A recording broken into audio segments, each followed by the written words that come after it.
Hi, beautiful souls. Deely here with another mini galactic origins reading for a client named Jillian.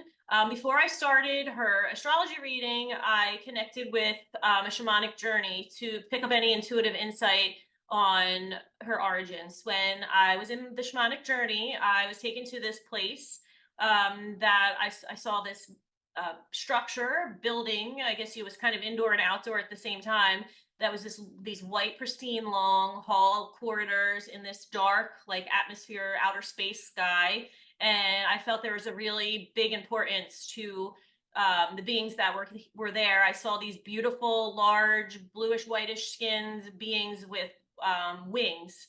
They were like whitish wings, and I couldn't tell if they were angelic or just like avian, but I was leaning towards avian. um, and then I was able to tune into her as one of these beings manipulating light in her hands, and just like creating and manipulating light, like, and you could actually physically see it where she was. And then I tapped in, looked at her galactic chart, and sure enough, I see that she has Pluto in Scorpio, first house, opposite Andromeda. And we know that in a galactic astrology, often your Pluto placement indicates an origin, a past life origins. So that further confirms that Andromeda, which I'm not sure if I mentioned, whenever I see that place that I saw with those like whitish bluish winged beings in that hallway and corridor, I've seen it before. I always associate that with Andromeda. So I had this feeling that that's where she was from. And then I further dowsed on a few things in her chart, and I was picking up the connection of her being a founder. And when I say founder, I'm talking about a planetary being, founder. So you can have founders as the beings who created humanity, which we'll get to later, but also you have founders who, even before that, before the creation of humanity, you have to have a place for humanity to grow. So we have our planets, which grow life, but our stars and light, which makes that possible. So those are two founders. The stars, they're more the masculine, giving light energy, and the planet as the feminine, grower of life energy. I tapped into her being an actual planetary energy, part of a planet, a collective energy, as a planet in Andromeda. That was her first split from source, fragmentation from source. So just like we say Gaia has a heartbeat or is a sentient being, same thing. She was part of that energy of a planet in Andromeda.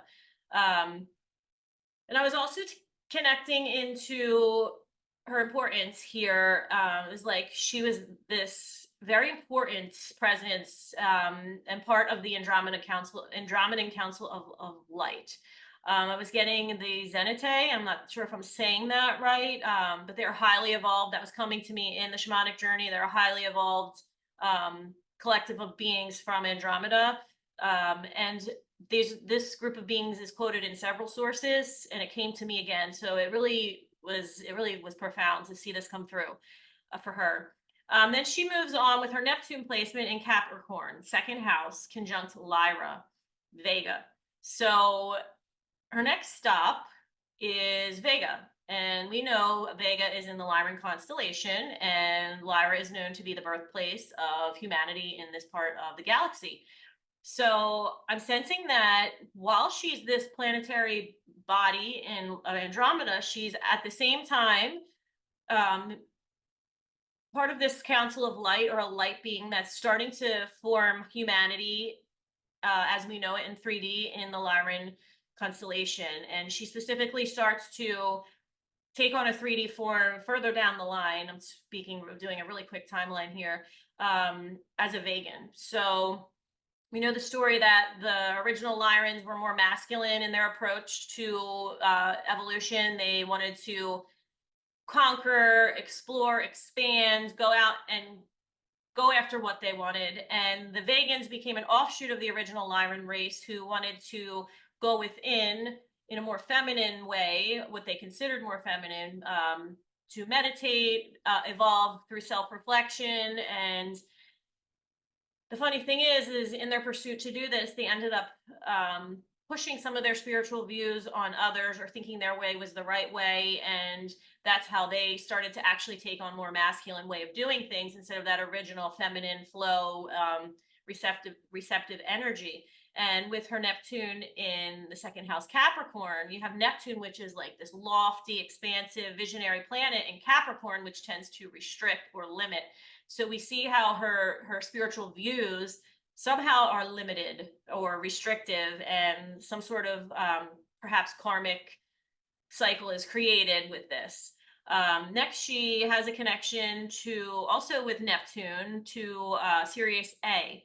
So we now know from some of the channeling of Lisa Royal Holt that when the conflict and polarity was playing out in Lyra, some of those beings decided to expand further out and go to Sirius. And I'm getting that she has Sirius in, I'm sorry, the connection here is with the second and the eighth house and Cancer and Capricorn. So at the same time, Capricorn, we are still dealing with a mission, something that's like a cross to bear, a burden, not so much a burden, but a weight or a responsibility. And she's in it for the long haul. So something she started long ago, she's going to keep going through with this. But we're also dealing with Cancer because we have Sirius in Cancer. And for some reason, this place feels like home. She has fond memories of being there. She loved it. But there are also some tough circumstances. We're dealing with the second house versus the eighth. So we have loss and destruction. I'm getting that she was part of the Council of Elders who first arrived in Sirius to set the stage for the influx of Lyrans and Vegans that would be colonizing there. And we had a lot of fighting going on there when they came, and they were still working on that original polarity drama that started long ago. So we know from there that the fighting moves to Orion and then to Earth, but some of the beings chose to incarnate on Orion, others stayed in Sirius, and it is said that on Sirius they created a healing matrix with the Arcturians, and also some of them stayed behind to work, take on physical bodies, but as cetaceans, as highly evolved beings in the ocean. And when I said this to her, she said she knew she had a past life as a whale. She's seen it in her meditations, and she knows that this was her before. So it was really cool to see her tell me that, you know, she's been there before. I'm getting that with her next placement, she has Uranus and Capricorn in the second house, opposite Sirius B. So that confirms the cetacean life, because we know people have said that Sirius B is an aquatic planet or world. And I think that on Sirius B, with this Uranus connection, and Uranus can also bring catastrophic events, we see a takeover. There's a square to Reticulum. So the square can indicate some karma from the beings of Reticulum. We know that some of the beings from Reticulum are coming from that original Zeta lineage where they started to develop their mental bodies at the expense of their spiritual and their emotional bodies, and they became almost like emotionless and robotic. And we can see that some of these beings could have been moving out into the solar system and heading towards Sirius, and there could have been a cataclysmic event that she experienced, and this was no longer a place that was a home for her. And she says she recalls in some of her meditations and her own journeys that she indeed feels that she has experienced like trauma and war and has had flashbacks of these scenes. I also think with her Sirius A connection, she has connections to the mystery schools and the Ascended Masters. This will be important in a minute.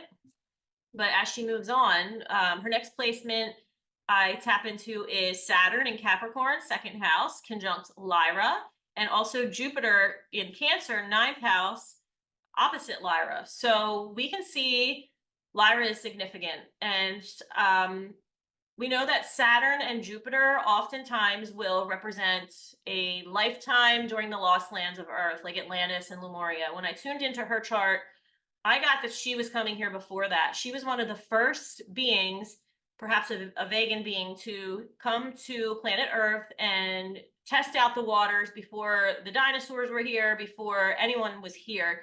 And some of these beings were deciding on a right time to actually try to colonize here, or even if they would do that.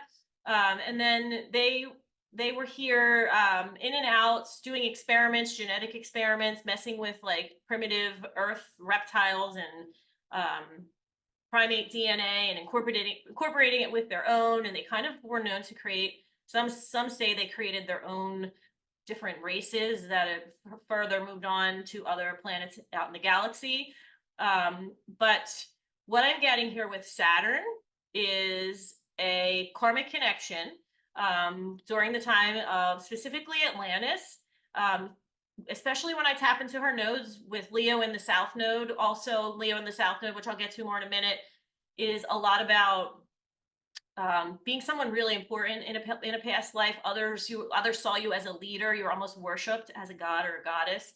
And we know that a lot of people say when primitive humans were evolving, a lot of extraterrestrials were coming, and the Lyrans and the Vegans were some of those beings were coming and either tinkering genetically or over parenting Earth humans, over helping, creating a little bit of a codependent relationship, which I was sensing for her, but also we're starting to be worshipped by the primitive Earth humans as gods or goddesses.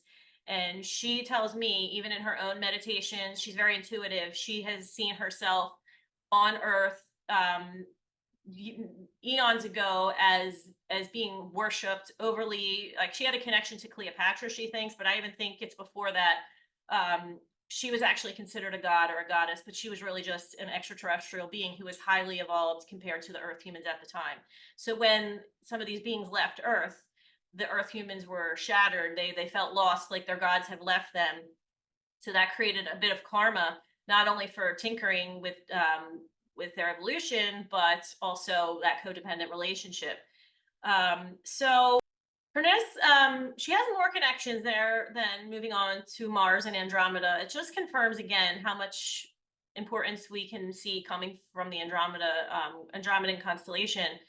Now she moves on to Venus and Gemini, eighth house, conjunct Orion, but we're looking at the Orion Nebula, Analtac, Mintaka, Analum. I'm not sure if I'm saying these right, but anyway, we see a lot of the high vibe places in Orion, perhaps part of the Council of Five. In terms of the storyline and timing, this could mean that with her connection to the Ascended Masters from Sirius A, that she's even responsible for helping with the evolution and ascension of Orion. When the Christed consciousness came to Orion, the Orion Christ, as channeled through Lisa Royal Holt, comes to Orion and actually shifts the warring civilization into ascension. So I'm getting a strong connection there with her through Orion and Venus. One more really cool thing that I forgot to mention, when I tuned into her chart, her original Andromedan connection via Pluto with the Scorpio and Taurus axis, I kept thinking about Taurus as accumulating and Scorpio as the energy of eliminating. And I was seeing her almost as this energy that just wipes things out where it's needed, and this clearing and then this like rebuilding. And I just felt like for her it showed up in a couple ways. One, in her current life, she is always transforming. I mean, she has Pluto in the first house. She's a Scorpio rising. She is always redoing herself. She's always shedding her skin. She's always being reborn. So that's how she sees it in this life. But I also sense that as part of her role from her original start and her origins has to actually do with going to places that are war waging and just like falling apart, and absolutely like helping to eliminate and rebuild. And I said that to her thinking, this sounds crazy. And she said, you know what? I had a meditation once where a being, an otherworldly being, came to her and said, can you please come back to me, to this planet, and help me eliminate and get rid of something and destroy something? And she said, oh gosh, that sounds kind of scary. Why would someone be asking me to do that? I don't even know how to do that or what that means. But I found that it was really cool, and I picked up on that, and that she has this ability at a highly evolved soul level, and it could even be that founder connection because of her responsibility for creating humanity in the first place. But she has actually had that experience where another entity came to her in one of her meditations. So that blew my mind. It really confirms too how real this stuff is, that we just can't always see it in our everyday to day life 3D existence. So I'm going to move on to her nodes. So I'm talking about the south node here. And again, the south node of the moon is a past life tendency that we have overdeveloped, and we start to use it in this life in our early years as a crutch. But it's time to move away from the negative aspects of that sign and move into the opposite sign, to develop those traits and talents. This often comes after the Saturn return or after an awakening in older years. So her south node of the moon is in Leo. So this can be taken really literally as someone who was royalty or born into privilege and status. She was most likely the envy of others. Others looked to her for answers. This all makes sense when we think back to her as like the god or goddess energy on Earth at the time of Atlantis or the Lost Lands. Others depended on her as some sort of leader, and she was always in the spotlight. But because of that, she had an image to upkeep. She couldn't really do what she wanted to do at a soul level. This became stifling to her because she was viewed by everyone else. She had to act a certain way, and others depended on her. She had to appear perfect. So in this life, that can often show up somehow as feeling so important in your family of origin. And she reports being an only child, and that is exactly how she felt. So in the ninth house, the south node is in the ninth house. The ninth house is about higher ideals, expansive truths, wisdoms. It could be about travel, education. But for her, I'm tapping into more of the spiritual guru part of it. And we know that's how she was viewed in during the time of Atlantis. And it makes sense with her Vegan lineage, and the whole story unfolds. It's just amazing.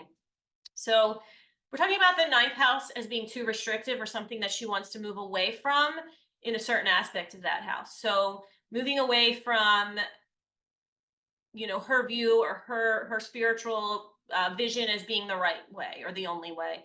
Again, tapping back to that Vegan lineage of, going inward is the only right way. Planets conjunct the south node. She has Mercury. So just like the Vegans and the Zetas overdeveloped their mental body, the Mercury conjunct the south node can indicate this as well. An overdeveloped mental body at the expense of the spiritual body and the emotional body, which she also says in this life, she loves to read, she loves to write. She could go on endlessly in these, with these mental activities, but she starts feeling like there's something else I'm supposed to be doing. So that's where we know the north node will come in later. The planetary ruler of the south node is the sun in the ninth house of Cancer. We already talked about the ninth house, but now we're going to bring in the aspect of Cancer. Cancer is saying that somehow there was a bond for her in a past life that was too strong and she couldn't break free of this family of origin bond, or it was the, spiritual family or your national family. You were confined by this close-knit way of how you had to do things. And we can think of like her even being from like a hive mind collective where everybody had to operate the same way and there was a lacking of individuality. We also have Mars squaring the south node. So when Mars squares the south node, this can show traumatic events, violence, victim of war. We already have talked about this with her other placements, and she confirms it as well. And then we move on to her north node. So what is she trying to grow into in this life? The north node feels uncomfortable, but you have to do it. She knows she has to become more like an Aquarius, at least the higher aspects of Aquarius. She wants true freedom. She wants her soul's highest truth and expression. She wants to shine for being true to herself. So we're taking that Leo aspect of shining, but not shining through someone else's confines or anything like that. So she doesn't want to fall back into any ego traps. As soon as she starts saying, I need to be recognized, I need to feel like I'm getting more likes on social media or whatever I'm growing in life is about me and not about her mission or the collective goal that she's trying to achieve, she knows she's falling back into the ego trap of the Leo south node, and she's supposed to move more into that Aquarius, humanitarian, objective thinking, putting others first kind of energy. The planetary ruler of the north node is Saturn in the third house Capricorn. when we talk about, oh, I'm sorry. Whoops. I skipped the house placement of the North Node, which is the third house. So she's supposed to develop new and changing versions of the truth all the time. Not the one and only, not the highest one way of ninth house like truth. It is supposed to be a child like energy, always being born and discovering again and again and again, always learning and expanding that way through regular everyday experiences, like even through, you know, connections with her significant other and who's very different than her, learning to use that as a learning experience through her spiritual growth. So now we move on to Saturn in the third house. Capricorn, we already talked about the third house, but now we're going to talk about the energy of Capricorn here. And this is the energy of the elder when we're talking about the North Node, the one who teaches others, the one who has suffered and is coming out stronger because of it. This is someone who learns to love solitude. You come from that Cancer rulership of the South Node, where you're surrounded by family and your clan, to this wanting to be on your own and appreciating that, and also the energy of being self-made, working hard for yourself to become someone and not being born into it. Like Leo comes shining in, born into this like family that's royalty or highly evolved, whatever you want to say. Now that's not where she's coming from. She is going to make it for herself and make something that is significant to her in her life. I think that just about wraps up this reading. If you would like to find out more information about booking a Galactic Origins reading with me, you can go to www.dlkevolve.com. Thank you for listening. Bye-bye.